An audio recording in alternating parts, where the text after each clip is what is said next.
Amados hermanos, termino mi carta con estas últimas palabras. Estén alegres, crezcan hasta alcanzar la madurez. Anímense unos a otros, vivan en paz y armonía. Entonces el Dios de amor y paz estará con ustedes.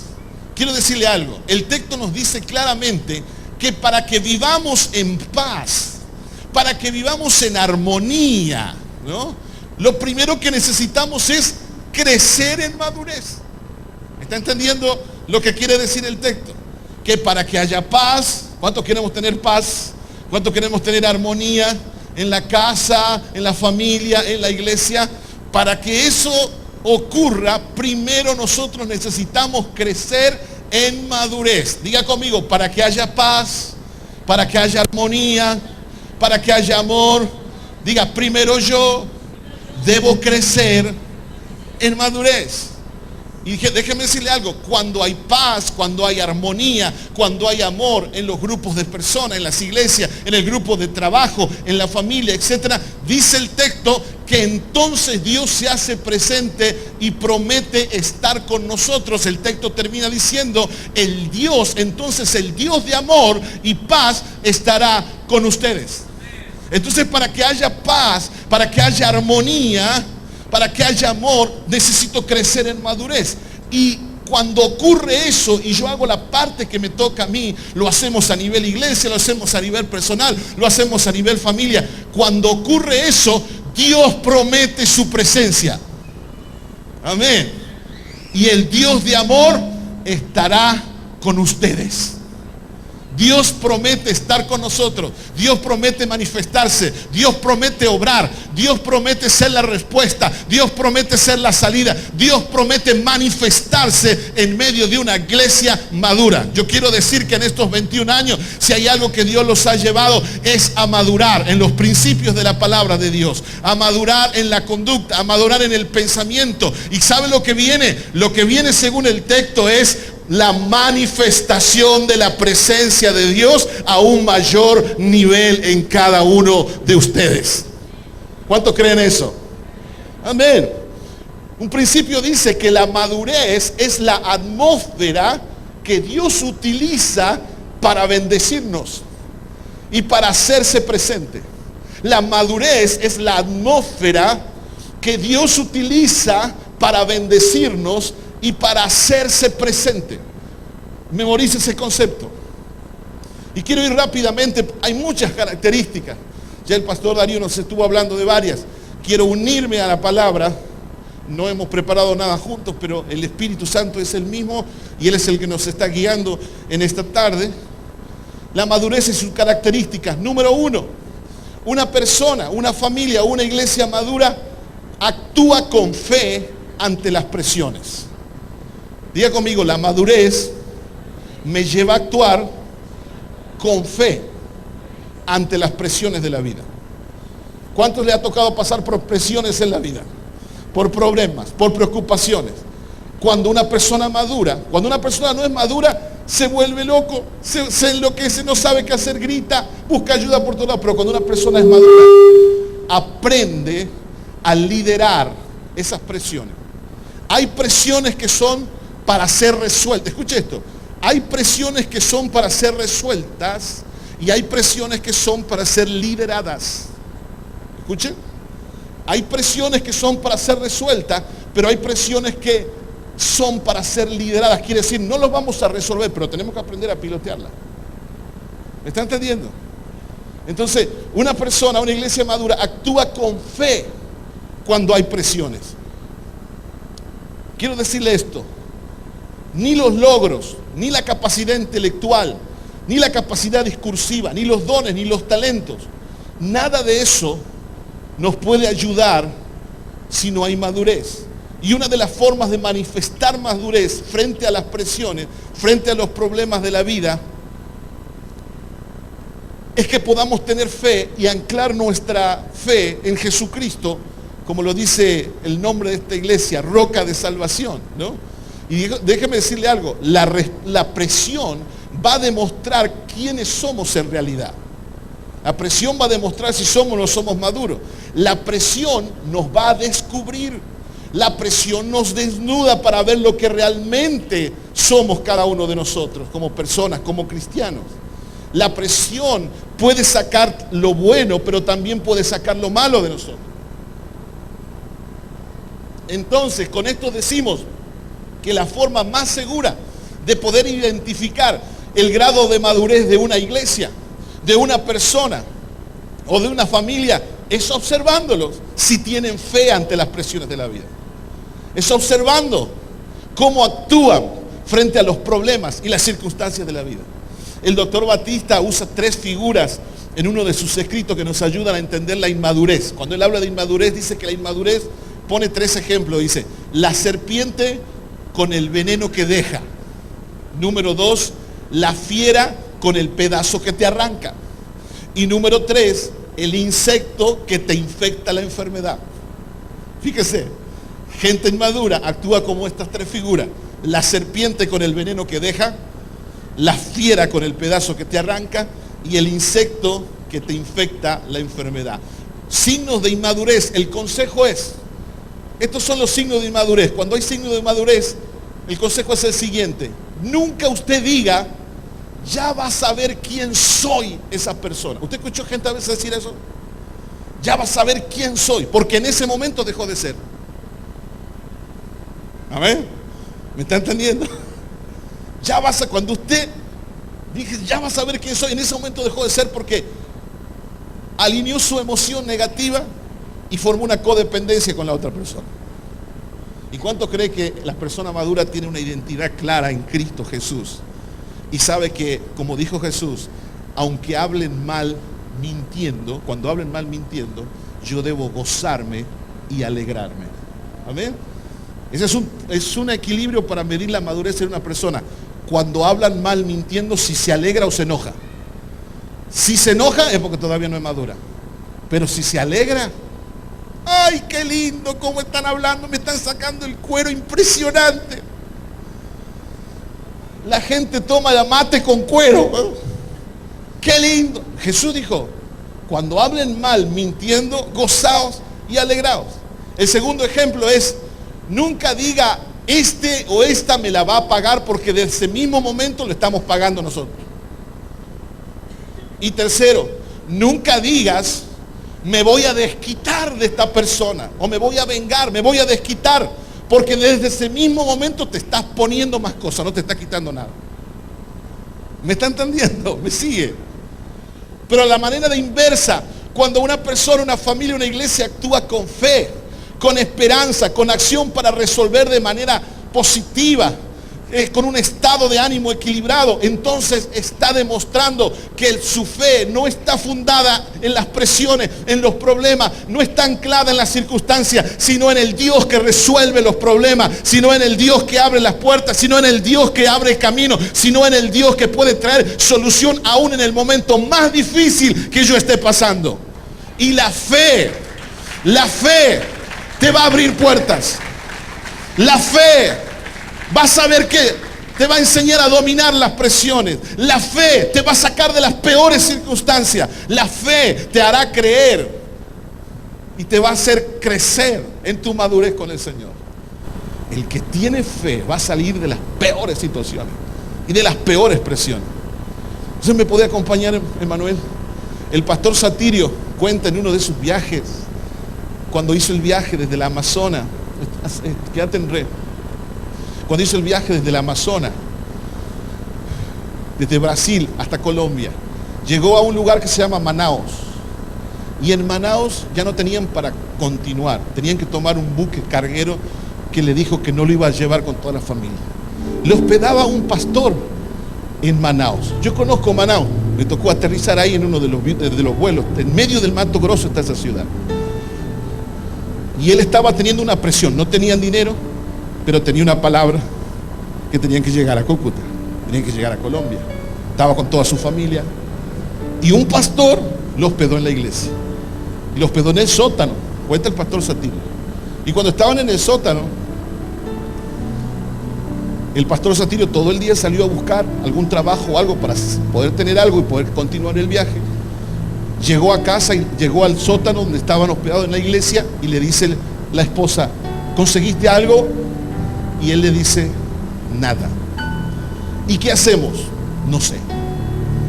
Y ahí es donde comienza la presión, los sentimientos. ¿Te ha pasado?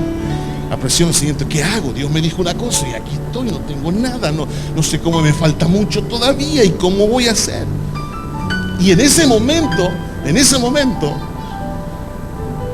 el coro de la iglesia, yo estaba en el sótano, en unas colchonetas, el coro de la iglesia viene a ensayar una canción. Y cuando el coro de la iglesia viene a ensayar una canción, el director comienza a tomar las voces y comienza a cantar: vivo por fe en mi Salvador. Gracias. No temeré, es fiel mi Señor. En el dolor nunca me dejará. Vivo por fe, Él me sostendrá. Y en ese momento ellos estaban allí y la esposa del pastor Satirio dice: es Dios. Y en medio de esa situación de no tener nada y de esa presión, sintieron algo que se manifiesta cuando uno tiene fe ante las presiones. ¿Sabe qué es? La presencia de Dios. Y cuando se manifiesta la presencia, ¡wow!, viene otra vez la inyección de fe. Y viene a tu interior esas ganas de decir: aunque no tenga nada, aunque no pase nada, Dios está conmigo. Y si Dios está conmigo, eso es todo lo que yo quiero y es todo lo que yo pretendo. Oh, una iglesia, una persona, una familia madura actúa con fe ante las presiones. ¿Sabe lo que sucedió? Dios cambió todo el panorama. Al día siguiente, de manera milagrosa, consiguió todo para continuar su viaje. Pero ante la presión, actuó con fe. Adoraron a Dios. Vivo por fe en mi Salvador. No temeré, es fiel mi Señor. En el dolor nunca me dejará. Vivo por fe, Él me sostendrá. Yo siento la presencia de Dios en esta tarde. Crece en la fe en los momentos de presión. Eso te va a llevar a un nivel de madurez más alto. Y en la Biblia podría estar hablando toda la tarde de las personas que en momentos cruciales y decisivos de su vida creyeron en Dios. Y Abraham dice: creyó esperanza contra esperanza. Y ante las presiones de la vida salieron victoriosos. Dice Hebreos que hay una gran nube de testigos que de arriba en el cielo te dicen: vamos, vamos, yo lo logré, también vos lo podés lograr. Vamos, Dios estuvo conmigo, también está contigo. Vamos, Él hizo el milagro en mi vida, también lo hará conmigo, contigo. Vamos, desde el cielo te dice: yo también pasé la escasez y en la tierra también comprobé que Dios prospera. Vamos, desde el cielo, todo lo puedo en Cristo que me fortalece. El poder de la fe ante las presiones. El poder de la fe ante las presiones. Pienso en José cuando estuvo tentado para pecar con la esposa de Potifar. Y José dice: no voy a pecar contra Dios. Y soportó la presión porque sus ojos estaban puestos en Él. Hebreos 12. puesto los ojos en Jesús. Quiero decirte algo. Cada nivel de éxito tiene sus presiones. Cada nivel tiene sus tentaciones. Cuando estás en un nivel y aprendes a lidiar con las presiones y tentaciones de ese nivel, entonces Dios te pone en un cargo más grande y más alto.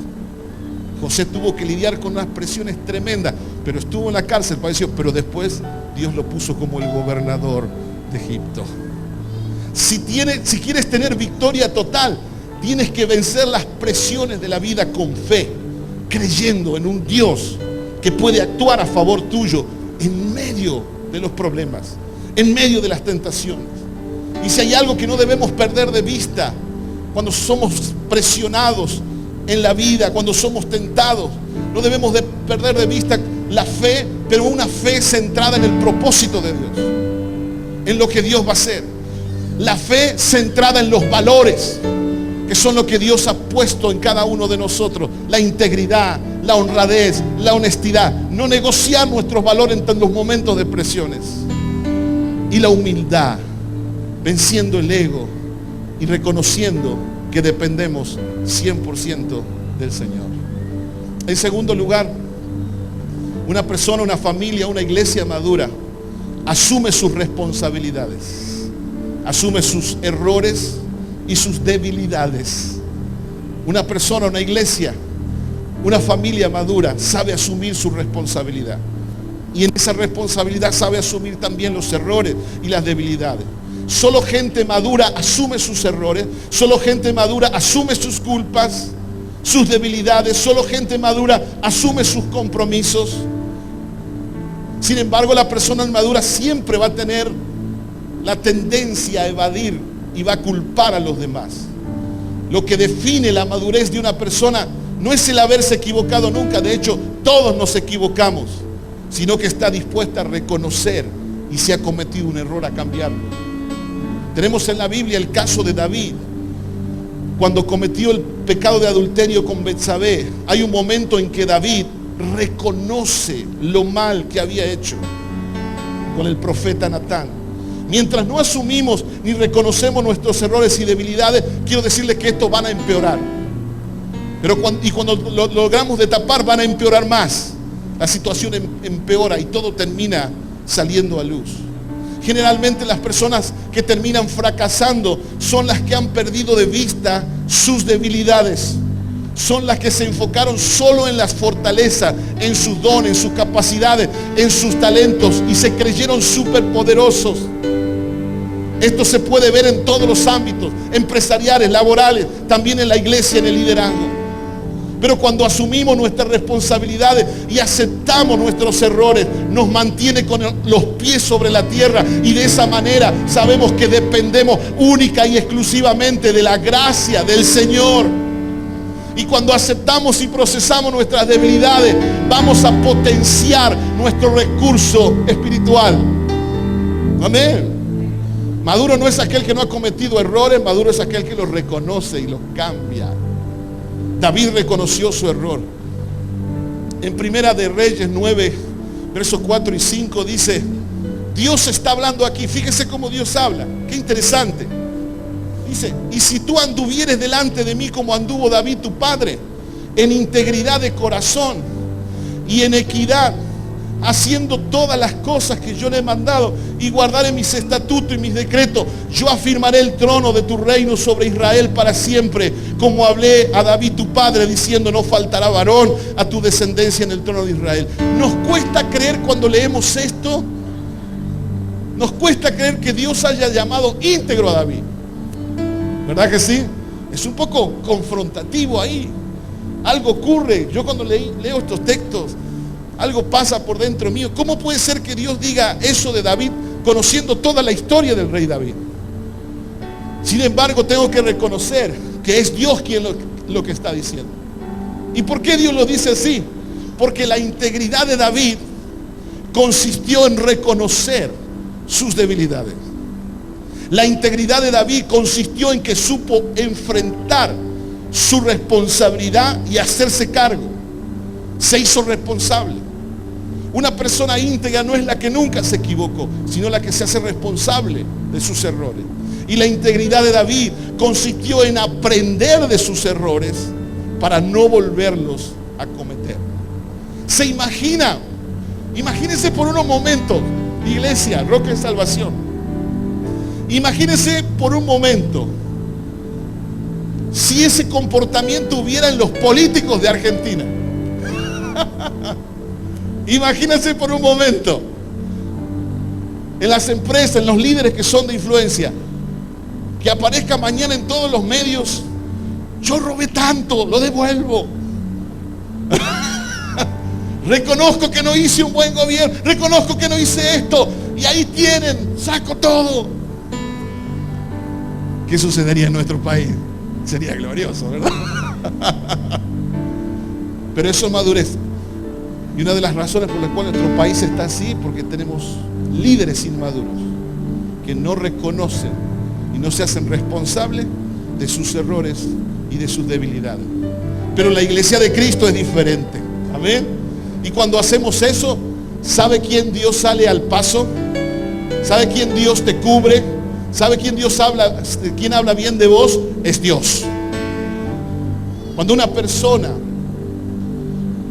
confiesa ante Dios y se hace responsable de sus errores, entonces Dios lo cubre y entonces Dios lo levanta. Amén. Tercero, una persona, una familia, una iglesia madura desarrolla el carácter del Señor. Y quiero tomar dos textos de la Biblia. El Salmo 103, verso 7 dice: dio a conocer su carácter a Moisés. O sea, Dios dio a conocer su carácter, el carácter de Dios a Moisés, y sus obras al pueblo de Israel, dice la NTV. Y el Salmo 105, versículo 19 dice: hasta que llegó el momento de cumplir su sueño, el Señor puso a prueba el carácter de José. El texto nos deja ver algo sumamente importante, y es que como si hubiera un prerequisito para que el pueblo experimente las obras de Dios. Las obras de Dios. Para experimentar las obras de Dios es necesario primero que el líder sea formado en el carácter. Amén. Dice que le dio el carácter de Dios a Moisés y al pueblo sus obras. ¿Sabe por qué muchas veces Dios no se manifiesta como Él quiere a través de nuestra vida? Por falta de madurez y de carácter de Cristo. Lo que el texto me está diciendo es que cuando hay carácter de Dios en un cristiano, entonces después las obras de Dios se van a manifestar en el pueblo. ¿Está entendiendo? Y yo estoy seguro que en estos 21 años Dios quiere manifestar su obra en Roca de Salvación. Dios quiere manifestar su obra en cada anexo, en cada iglesia hija. Dios quiere manifestar sus obras. Pero primero Dios anhela y desea poner su carácter en nosotros. ¿Y cómo es el carácter de Dios? Misericordioso, compasivo, lleno de amor, dispuesto a ayudar al prójimo, dispuesto a obrar en algún milagro, dispuesto a abrir una puerta, dispuesto a que el favor de Dios esté sobre su vida. Y ese carácter hará que las obras de Dios, los milagros sobrenaturales, las sanidades, los prodigios ocurran en el medio de su pueblo. A mayor nivel de madurez y de carácter de Dios, mayor obra de Dios en el pueblo. ¿Cuántos lo creen en esta noche? Amén. Y déjeme decirle algo. Al ver la historia de José, queda claro que su carácter primero fue probado y formado antes que el sueño o la palabra de Dios se cumpliera en su vida. Antes que el propósito de Dios se cumpla en tu vida, antes que los sueños de Dios se cumplan en su iglesia y en tu vida, primero Dios va a probar tu carácter. ¿Cuántos dicen amén a esto? Ahí ya como que se hizo silencio, ¿eh? Mire a alguien y dígale: Dios va a probar tu carácter para después cumplir tus sueños. Fíjese lo que le dijo Dios al pueblo de Israel. Dios le dijo al pueblo de Israel: te llevé al desierto para afligirte, para probarte y para saber lo que había en tu corazón. Y después de ese tremendo peregrinar, entró la otra generación a la tierra prometida. ¿Cuántos quieren que Dios cumpla sus sueños y su propósito en nosotros? Mírale al del lado y decirle, primero va a probar tu carácter. Que tiene que ser como el de Cristo. Amén. Ojo, digo carácter de Cristo, no mal carácter. Carácter de Cristo. Esto nos hace reflexionar en lo siguiente. Todos queremos ver las obras de Dios, pero no siempre estamos dispuestos a que Dios moldee nuestras vidas conforme a su carácter. Y quiero decirle algo. Algunas promesas de Dios están demoradas en su cumplimiento porque Dios está probando nuestro carácter, y muchas veces pasa que nuestro mismo carácter demora el cumplimiento. ¿Cuántos creen eso en esta noche? Algunas de las promesas de Dios a veces están demoradas porque mi carácter las tiene demoradas, porque mi vida las tiene demoradas, porque todavía no estoy a la altura de lo que Dios quiere que esté. Mi vida todavía no está a la altura de la que Dios quiere que yo viva. Ese moldear de Dios de nuestro carácter es indispensable. ¿Sabe para qué? Para que los sueños de Dios se cumplan en nosotros y para que las obras de Dios se manifiesten. Y último principio, es de suma importancia que Dios forme en mí su carácter para que las obras se manifiesten en mi vida, en el pueblo, en la gente, y los sueños de Dios se realicen. ¿Cuántos dicen amén a esto? Cierra tus ojos y levanta tus manos. Señor, declaramos una iglesia madura que tiene el carácter de Dios para que las obras se manifiesten. Declaramos una iglesia madura que es probada en el carácter para que los sueños tuyos se manifiesten, para que tus propósitos eternos se cumplan. Señor, en esta noche, en esta tarde, bendigo a tu iglesia en estos 21 años y declaro un nuevo tiempo sobre sus vidas, un tiempo de madurez, un tiempo de carácter de Cristo, un tiempo, Señor, de ser responsables en la tarea que nos has encomendado, un tiempo, Señor, diferente en nuestras vidas, un tiempo, Señor, en el cual podamos tener fe en los momentos de presiones y en las circunstancias que nos toca vivir en la vida. Bendigo a tu iglesia en esta tarde y declaro: vivo por fe en mi Salvador. Diga conmigo: no temeré. Es fiel mi Señor, es fiel mi Señor. Y en el dolor nunca me dejará. Vivo por fe, Él me sostendrá.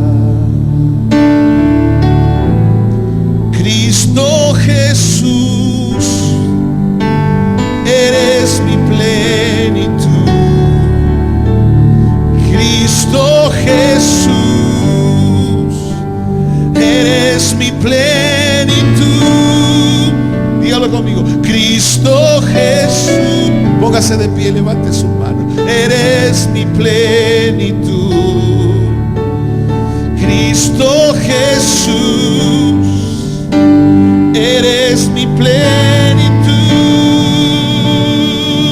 Si te tengo a ti, lo tengo todo, mi amado, mi tesoro. Fuera de ti nada deseo, Señor. Si te tengo a ti, declárelo. Si te tengo, lo tengo, mi amado tesoro. Fuera de ti nada deseo, Jesús. Declaren una vez más: si te tengo a ti, si te tengo a, lo tengo,